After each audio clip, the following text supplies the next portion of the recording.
I mean, I gotta edit that bio at some point. Just it's too wordy. And Pocus has said too many times. So as Jenny mentioned, and just even looking at the chat of where everyone's from, like so while I'm in a merch doc here in London, I actually do go to regional and rural hospitals for coverage as well. This includes some of the places down in Southwest Ontario, like Wingham, up to Wyerton. I see some people from Owen Sound. I went up north to places like Blind River outside the Sioux, or Iroquois Falls outside Timmins, and so I get Elliott Lake and all the Sudbury and Thunder Bay regions and how the transfers. And I also understand the complexity of hip fractures. What sounds simple can be a bit more nuanced than that. So what we're going to talk about today is that first phase. Everyone who breaks their hip at some point comes through that emergency room before they get operated on in the acute phase. And so we're going to talk about the pre-operative, or what you can do, or approaches, I should say, with regard to the multimodal analgesia. And I think when we think about hip fractures, we always look at it like this: that patient falls, breaks their hip, they get brought to the emerge, no problem. They get brought in post, well, we get that x-ray within 30 minutes, no problem at all. We give them nice pain medications. Patient feels great, all smiles, goes to the operating room post haste, gets up and walks within days. Everyone's happy, goes home. Which was is maybe some patients, but unfortunately, it's not always the case. Sometimes when you get to that second or that fourth phase where you start giving pain meds, we're a little bit apprehensive. Sometimes we don't give the appropriate amount of pain meds because we do get concerns about delirium and all the side effects with it. So sometimes we underdose.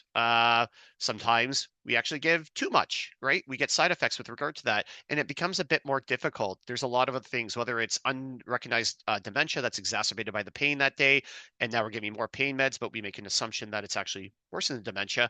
On the same side, we don't know what is driving what, and so patients can get more agitated.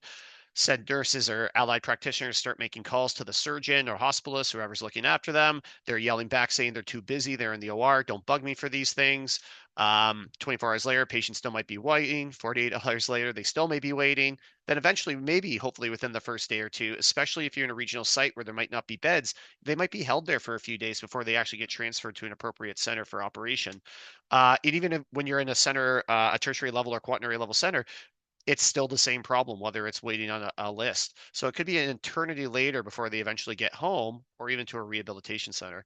So when we think about it from the Canadian evolution, with Health Quality Ontario, we have different kits over the years as the evolution has been. With back in 2011, the National Hip Fracture Toolkit, and there's been different iterations since then. And with the most latest being the 2024 hip fractures and care with those with fragility fractures for an update. And the one I think is quality statement number 3 that we focus on, which is patients with those hip fractures within 30 minutes, which is a lofty, lofty goal for sure. But more importantly, get some sort of multimodal approach, considering things like non-opioids. And so we're not going to focus today on the morphine, dilaudid, or any of those things, but rather those other aspects. And primarily, it is going to be a big focus on things like peripheral nerve blocks. And I think we all know delirium is pretty reticent and prevalent in the patients we're seeing. It can range anywhere from like 13 to 61%, and it affects a large majority of the patients, especially in this age group. So patients experiencing severe pain increases that likelihood of developing delirium by almost a factor of 9. And in fact, almost like a half of patients receive inadequate analgesia due to that concern. And those with advanced dementia are even more probably reticent and apprehensive of getting it, and they might actually be vastly undertreated for those patients as well. So when we think about multimodal choices, there's really 4 main areas when you think about it: acetaminophen, Tylenol, paracetamidofol for the international individuals, and non-steroidal anti-inflammatories as well. There's even just very simple things like being able to put some cold or warmth on there as a distractible pain that in of itself can give some relief. And then nerve blocks, where primarily a lot of the focus is going to be today because it does probably have the best evidence. And I was actually saying right before this, it's actually very challenging to find a study that says Tylenol is good, oral Tylenol, because who's going to do that? Not the Tylenol companies, that's for sure. But what it really talks about is, does Tylenol work? And I think almost everyone on this call could probably agree in that acute phase, it's one of the first things we probably at least should or attempt to try, depending on the patients. For example, this one looks at IV, and I want to appreciate that IV is not available in Canada, but it just brings up the combo that there's multiple studies looking at this on the international level. And the short answer is, yeah, there's a lot of evidence that shows IV paracetamidofol does help, which by the very proxy of it, if you kind of peel the layers back and do find some older studies, oral Tylenol is effective and probably is one of the main things that you should be including in terms of the management style. And so I won't beat that one too much. The more, I wouldn't say controversial, but more kind of discussionary one sometimes that comes as is NSAIDs. And so we're also, again, maybe a bit apprehensive of getting NSAIDs, but there is good evidence to say, whether it's IV or otherwise, that those with older patients with trauma and hip fractures actually does get a decent meta benefit. But I also want to caveat by saying that doesn't take into account all the potential side effects and all the downsides with it. And so, depending on what medication they're on, and more importantly, a lot of the evidence that points to, impact on bone healing, you're kind of tugging and pulling on the benefits there, or at least on the discussion of it. And so, it's not a simple answer to say yes, do it, no, do it, but more that there is evidence that it can be beneficial, and more maybe just kind of look at the patient as a whole to say, should I be adding this? But if you were to just use, dart on the board and said, does it have any benefit? There is evidence that points in that direction. So it's another multimodal analgesia that we can certainly kind of approach to and use as well. And this is a practice guidelines from the American Orthopedic Surgeons. This is back in 2021. And when they think about multimodal analgesia, it's incorporated into the preoperative is nerve blocks. And there is high recommendation and high strength regards this. There's multiple studies. This one here includes almost 10 very high quality studies over the years, all showing significant benefit with it. And the Cochrane Library, some of you have probably seen this in many aspects of our lives in the academia, but they're a very robust data systematic review. And this one also looked at, what's the uptake here. And again, there's high quality evidence showing blockade within 30 minutes of block placement. You actually get pretty benefit. And not only does it help with the pain, but there's actually some moderate to good evidence that shows it reduces things like pneumonia, time to first mobilization, and even cost reduction when you think of all the other regimens that we come into it. So again, kind of a high quality systematic review showing what pain or blocks can help with. And so I'm going to go through a few studies just for a bit of context to sell you on the idea of what nerve blocks are, and then we're going to talk a little bit about a local study that looks at quality improvement, and then we're going to talk a little bit about what did we did and what lessons did we learn. This one looked at fascialia block blocks. So we talk about peripheral nerve blocks for hip fractures. We're talking about fascia iliaca, femoral nerve, those kind of hip blocks essentially that get done preoperatively.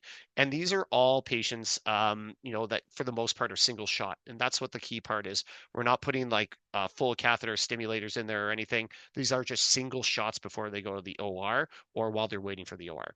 The aim of this study was to assess the effectiveness of fascia iliaca blocks.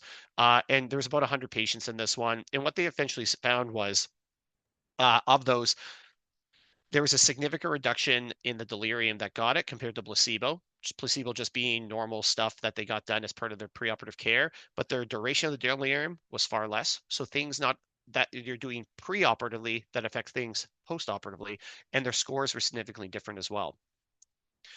This one looked at, hip fractures as well, looking at different studies across different hospitals. And the big things here is that the hospital length of stay was significantly less. I don't know why it formatted like this, but apparently it did. But it is there in terms of the slides. But the big thing is this was a UK study to show a bit of an international aspect of it. And they all got fascial iliaca blocks within 4 hours of admission. And more importantly, less opioids was used, length of stay was reduced, and again, had quite a bit of benefit. Once more, just another study to kind of highlight this. This one, once again, looked at functional outcomes in hip fractures. This was an RCT. And so when they looked at conventional versus regional blocks, pain was reduced hours after, but more importantly, they had improved functional walking distance. They had improved locomotion scores for those that measure that. I don't know as an emerge doc. But the big thing here is also they had a third less opioids and their side effects were basically a quarter. And so that obviously that's a study looking at these patients, but that's pretty significant when you look at it. And there's a lot of background benefits that come with that as well. So let's flip it and say, well, that's great. You've now proved, or at least shown some evidence that there is some benefit. How do we get it done? And so this was one that looked at elderly patients with hip fractures as an interdisciplinary care for regional anesthesia. This was done at the Ottawa Hospital about 4 or 5 years. Oh my God, 20 a little bit longer than I think it took place back in 2017, but was published in 2019.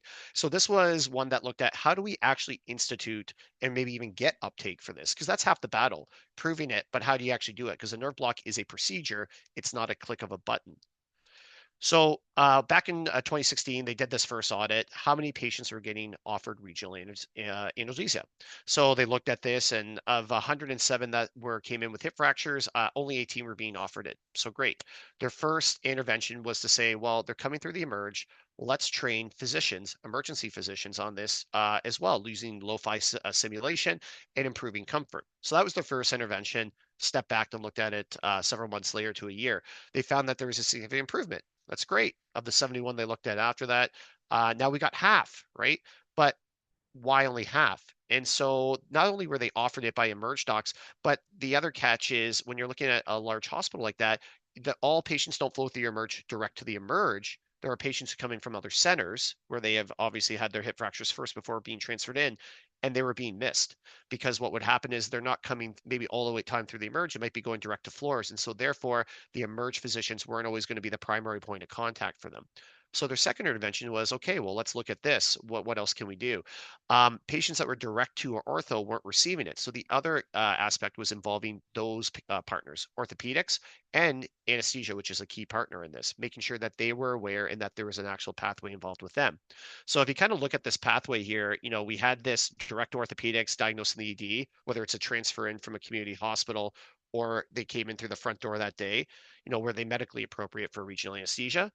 No, there are of course patients that you might deem that are inappropriate, whether it's from consent or unstable, or there's multiple other, issues going on with them, not just the hip fractures. So there's always what's called conventional analgesia.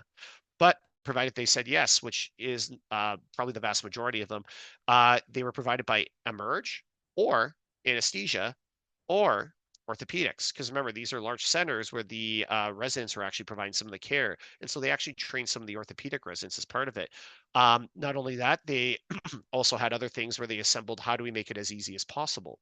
So developing kits, that one-stop shop, right? As soon as you add barriers and things in different locations, the likelihood of someone doing it becomes far lower. And so it was about how do we make this a single point of contact, or at least as easy as possible for someone to uptake. So they actually assembled regional anesthesia kits. Not only that, they had a lot of service providers, and it was almost like this core team that all worked together and essentially significantly improved uptake there. You're never going to get 100%. That's always a lofty goal, whether it's just timing of the day. Because remember, there are different patients that present at different times of the day, and it can be difficult to get that coverage. But ultimately, it was a successful intervention, or at least showed that there were different interventions you had to institute to find global uptake. And to build on that a bit more, how easy is it to learn? We talk about it as if it's like this revolutionary technique. It's been done by anesthesia. It's still obviously very much done by anesthesia. But this one looked at those frontliner country bumpkin emerge docs like myself. How easy is it for us to learn? Because it's not a core part of our training, right? And how do you take someone who's in practice versus who's fresh into practice? And really, what this looked at is can they learn to do it? And this was a 1 day course. They were supervised by anesthesia residents performing 5 blocks. And what they essentially did is looked at this and said, if we do it, how much do they retain it? And really what it looked at in the outcome was there's a single brief training episode actually had pretty long-term results. And those that care will continue to care. Those that don't care will not care. That's life. But what you're doing is capturing people that are, I think, keen on it, and then creates a bit of a culture. And so it's if they don't continue to use it, that's an individual choice. But those who want to use it will continue to, or at least keep that training in, showing that it's not a complicated procedure to learn. And anticoagulation is always a nice fun one there. What's the concern when someone's on it? Is being on a clopidogrel, on warfarin, on any of the DOACs these days, is it a contraindication? And this one looked at a systematic review of 24 articles. And the short answer is with peripheral nerve blocks, it was so rare that there was any complication. Sometimes you had a small hematoma, but when done, at the end of the day, it was not a contraindication. Again, these are single shot peripheral nerve blocks done, not leaving a catheter in there or anything like that. And so you have to take the risk factors, of course, with the patient, but being on anticoagulation is not a contraindication to doing the block. It's just a consideration given how rare the procedure is. It's no different than if someone's on an oral anticoagulant and they get a cut on their arm and we have to do a nerve block there. Doing a nerve block up here is actually no different than doing a single shot down there. There's not as many vessels and it's just a peripherally done block. So um, I just put that on the table that it's not a yes, no. It's a have a discussion, but the studies actually show it's a very rare thing. And complication of a small swollen hematoma, while rare, very treatable too. There is no critical incidences on many of these that are looked at. We talk about anesthesia here in Canada. Probably the big two ones we have bupivacaine and ropivacaine. Those are our long-acting anesthetics. And so we talk about, and when people do this, you're going to find anesthetists in their crazy brains who have all these little cocktails of short-acting, long-acting. Some people like to mix and dilute. And really, if you just peel the layers back, what these studies all look at is to say long-acting anesthetic. This is the one that's going to give you hours, if not even a day of benefit. That's the dosage there. Not important you remember it. But the key part is that if you look at a vial like this, bupivacaine 0.5%, 5 milligrams per milliliter, 20 milliliters, and the maximum dose is 2 milligrams per kilogram, becomes almost impossible to overdose someone on that as a single shot because the critical and life-threatening, levels are so high. What is important is that when you do it, that things are recorded because if they do get another block later, that's important from a dose calculation. And so it's not a scary thing that you should not calculate. You can have very frail cachectic individuals who might fall in this little middle zone, and it's a good exercise. But when you look at a lot of the way these drugs are dispensed here in Canada, at least, they usually come in these equivocal vials, and the toxic range is so much higher than one vial would do as a single shot. But you do want to be translucent or transparent in terms of what it is that you're using and how you're recording it. When we look at the equipment, nothing revolutionary. On the top left here, you have what is a nerve block needle. You don't need it. It's great. It's awesome. And the reason why is a lot of these peripheral nerve blocks are done under ultrasound guidance, really targets the nerve, but you can do blind fascioliaca blocks where you get this pop method off to the side. So it's not a barrier. It's just different equipment for different purposes. And as you go across, when I have worked in some regional sites, I need to do this, use a simple, just 10 to 20 cc, 1.5 inch needle if appropriate, and do a block that way because it is a planar block, which I'll show you a very quick picture in a second. So this is the sort of equipment you need, but really fundamentally you just need long enough needle, could be even a spinal needle if they're got big legs, syringe, anesthetic, and you're good to go. Infections, once again, I won't break this one, but the short answer is you don't need to do this full sterile, full field, like everything. A lot of the evidence in terms of risks of infections are actually extremely low. Really, a good approach and a way to look at this would just be make it clean. You can put a little tegaderm over the probe itself if you're doing an ultrasound, take a little, lollipop and clean the area and just do it like any other nerve block and clean, but it doesn't need like the full, if you've seen central lines and they put gowns and everything out, you want to at least find the middle ground of a barrier. It's not to say that there's anything wrong with that, but there's really no increased infection risks if just done in a cleanliness technique for what is a simple peripheral nerve block. And so when we talk about these as well, this is just kind of a, nice artist rendition that I spent probably way more hours than I needed to draw. But what you got here is essentially on the leg, you'll see on the right side, you got vein, artery, and you got nerve. And this is what the femoral nerve is, what we're trying to target. Out here we have the liner cutaneous and we got the obturator. And so what you're looking at here is the fascia lata. And so if you hear about what fascia iliaca is, that's the second layer right here. And so an anesthetist, a merge doc, orthopedic doc, anybody who's doing this, they're basically taking a needle and popping through one layer, popping through a second layer, and it's right off to the side. Doing an ultrasound, you target the needle and the nerve, that's great.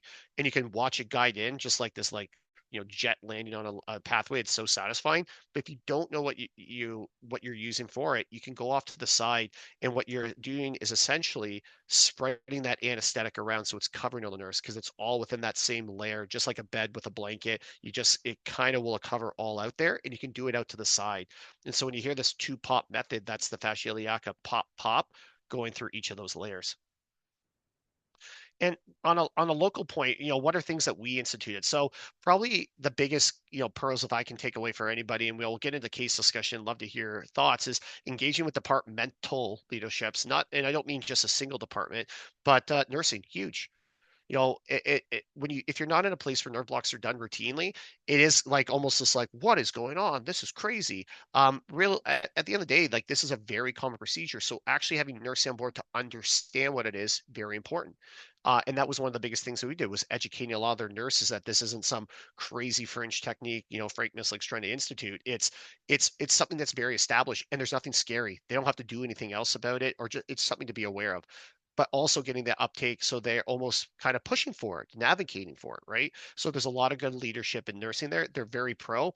The selling point of, hey, I don't think you have to call for pain meds nearly as often, just bells and whistles of saying that this needs to be done. Anesthesia, who in a way I wouldn't say owns this, but are the experts in it, and engaging on them, whether it's they want to do it. There are places in Toronto where anesthesia, you call them, they come down and do it. There are other places where it's a shared model, whether Emerge, Orthopedics, or them, and other models where they just don't care. I haven't heard of ones where they're resistant by any standard, but engaging them both as the experts and for uptake, very important here as part of our team. Obviously, Emerge when they're coming through, understanding of both advocacy, whether you're training them to do it, or more importantly, letting them know that this is an option they should, and the benefits, getting their leadership involved is important. And then obviously surgery, we're kind of past the point where I think surgeons are resistant. I find they're either really pro or apathetic, but there were times and there are places where they feel like, don't touch my patient, don't use that crazy technique. And I don't know. It's surgeons be surgeons. And then when it comes to the actual digital aspect of things, engaging your FMX group, we're in the year 2025. We are probably on some level of EHR, whether it's Epic, Oracle, slash Cerner, or more, or if you're on Meditech Expanse. And you want to get standardized order sets. So that can include for the multimodal analgesia component, whether it's Tylenol dosed appropriately around the clock, given not as a PRN, that's an option. You can have a discussion amongst your group of standardizing the other aspects of it, and even standardizing the approach where you can make automated notifications. So if you live in an EMR where you can put in the order set that can be done by the Emerge or even nursing, or the ortho resident sends automatic pings to whoever runs the nerve blocks to put it on lists. Like there's a lot of different ways to automate things and leverage that, but also documentary purposes if you're doing it yourself. And so automation's key. Stuff that we learned, of course, is like once you add a human who always has to do calls and elements, things fall apart, right? Because you need that kind of quarterback for it. Whereas if you can automate stuff in a way where they come in and it sends pings and puts on lists and people know about it, there are ways to make it more fluid. If you always depend on someone picking up the phone and calling, a lot of patients get missed. And that was something that we've certainly learned in our pathway. And the blocks themselves, when you think about it like that, there's the banker hours of 8 to 5, who are done sometimes at 4 or even 3. And so sometimes patients that present after those times can get missed. And so stuff I wouldn't say struggled with, but we still continue to navigate is what happens when they come in at 1 a.m.? What happens when they come at 4 a.m.? What if it's a weekend or a holiday? Who owns it? Is there discrete time periods? What if it's an emerge doc overnight who doesn't like it or doesn't know how to do it, right? You miss all these patients. But on the flip side, anesthesia, ortho are also very busy. So it's about kind of figuring out, when is it your turn? When is it my turn? Who's got what? What are we doing here? And we're still kind of navigating that. But it's all about how do you do it? Or more importantly, can you at least get people kind of on the list for the morning and have them teed up and ready to go when the world turns on? So, just as one of my final slides here, post-block care, actually not a lot you have to do. We do here have an order set that gives some guidance. Ironically, by the time I throw this order in, it's already been probably 30 minutes anyway, so it gets discontinued. But it's about kind of checking the pain and checking neurologically, and at least allows, I think, a post-care approach to this. And at the very bottom, you'll see medications as a regional block procedure record. That's an electronic way that we capture the record itself. That way that we know when it was given, what was given, and how it was given by who. And so my final points, multimodal energies as a whole is useful. The majority in our talk today focused on the blocks because I actually do believe it's probably the most impactful. And I don't think many people here need to be sold on Tylenol being benefited, or more importantly, that maybe ketorolac or ibuprofen has some mild benefit, but there's maybe downsides. But really, at the end of the day, you want to look at this if you can. Early implementation, the earlier you're getting in, the better you're going to get it. But recognizing everybody here does have different practices and different stakeholders, you have to engage them all, and you also have to make it work for yourself too, for sure. So that's my slides. Happy to take questions, and then more importantly, we can talk around the case and how a lot of these were applicable.